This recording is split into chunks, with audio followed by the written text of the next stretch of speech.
Bismillahirrahmanirrahim. Assalamu alaikum student. Yesterday we start a new chapter, that is chapter number 4, transport in plant, in which we study the xylem and phloem. Plant is a living thing. ठीक है ना, plant living thing है, अपना खुराक खुद तैयार करता है। किससे? कार्बन डाइऑक्साइड से, वाटर से, प्रेजेंस ऑफ सनलाइट। और वो प्रोसेस क्या है? फोटोसिंथेसिस। ठीक है ना, प्लांट अपना खुराक खुद तैयार करता है।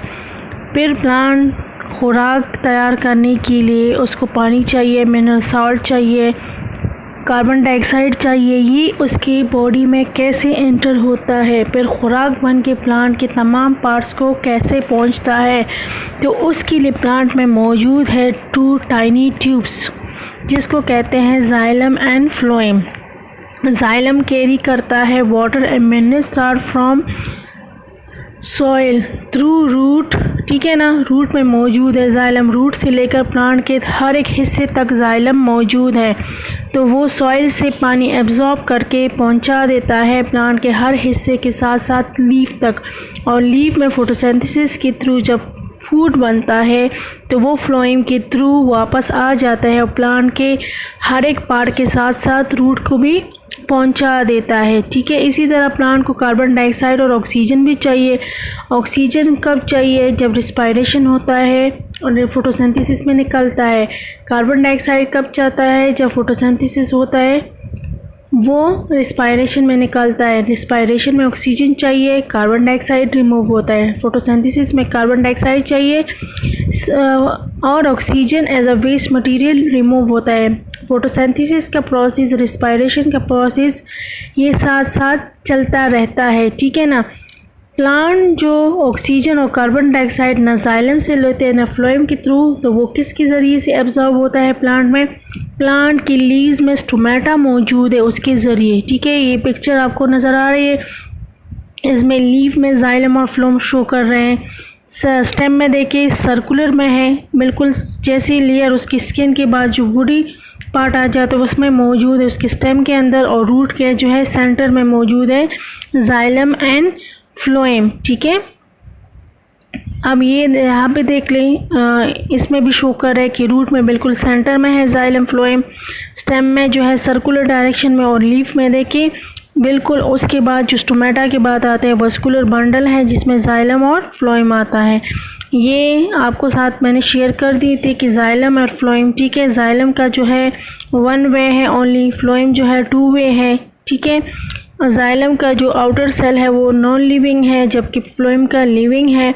अब जाइलम में no end wall between cells है, जबकि उसमें फ्लोएम में मौजूद है, जिसमें सीव प्लेट्स, और सीव प्लेट जो है एज आ सीविंग करता है, सेमी परमिएबल चलनी का काम करता है। इसके साथ इसके कैम्पियन सेल्स है, कैम्पियन सेल इस सीव सेल्स को न्यूट्रन प्रोवाइड करता है, और माइटोकॉन्ड्रिया जो उसको एनर्जी प्रोवाइड करता है।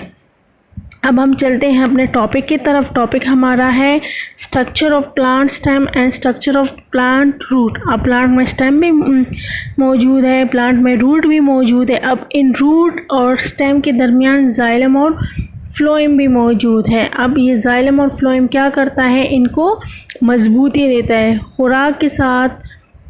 ठीक है ना, वाटर और मिनरल के साथ साथ ये प्लांट को मजबूती भी देता है। बुक के पेज नंबर 32 की तरफ आ जाएं। ठीक है, structure of plant stem. The xylem and phloem cells are arrange in vein. जो जाइलम है, फ्लोएम है, वो वेन एक रग की तरह, एक वस्कुलर बंडल्स की तरह मौजूद है। ठीक है ना, in the stem and leaf, stem और लीफ में in the stem the vascular bundles are arrange in circular pattern. आप देख लो डायग्राम में क्लियर नज़र आ रहा है कि बिल्कुल सर्कल बना हुआ है, और ऐसे ही ओवल शेप्स बता रहे हैं कि दैट इज़ वस्कुलर बंडल, जिसमें जाइलम और फ्लोएम है। नीचे हिस्सा जो है वो फ्लोएम है, ऊपर हिस्सा जो है वो जाइलम है। ठीक है ना,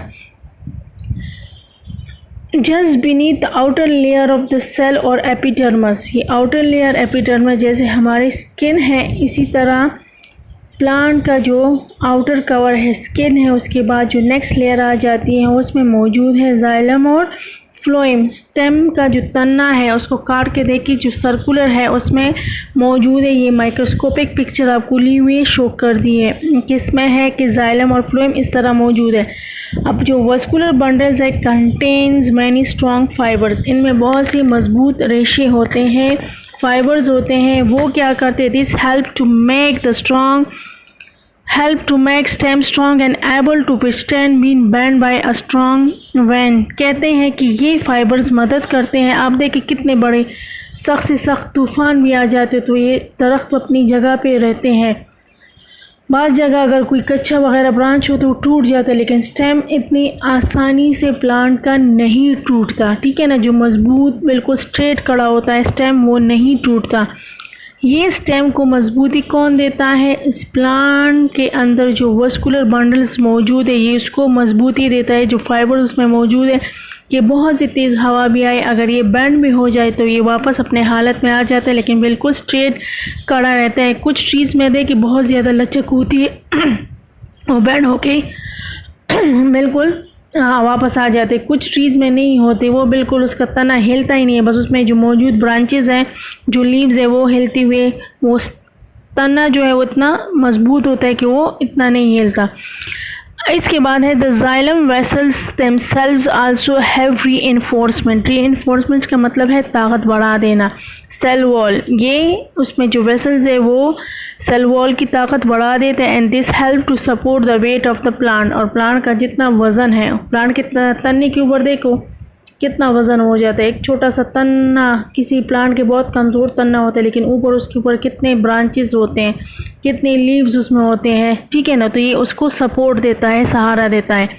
the structure of plant root, अब प्लांट रूट का स्ट्रक्चर कैसा है, the plant roots have to be able to resist का मतलब है मजम्मत करना, the pulling and stretching force when the stem above is blowing about by the wind. अब ये जो प्लांट रूट है वो है इस कदर है कि उसकी ये मुज़ाहमत कर सके कि हवा के साथ ये खींच ना जाए, ठीक है ना, तेज़ हवा के साथ ये ना उकड़ जाए, निकल जाए। तो ये रूट में इतनी एबिलिटी होती है, इतनी क़ुव्वत होती है कि वो उस प्लांट को मजबूती से ज़मीन में रखता है, गिरने नहीं देता। In the root the xylem and phloems of the vascular bundle are in the centre. अब इसमें जो जाइलम और फ्लोएम है, जो वस्कुलर बंडल है, वो किधर है, सेंटर में मौजूद है। So as to resist these four xylem carries water and mineral salt from the root to the stem, ठीक है।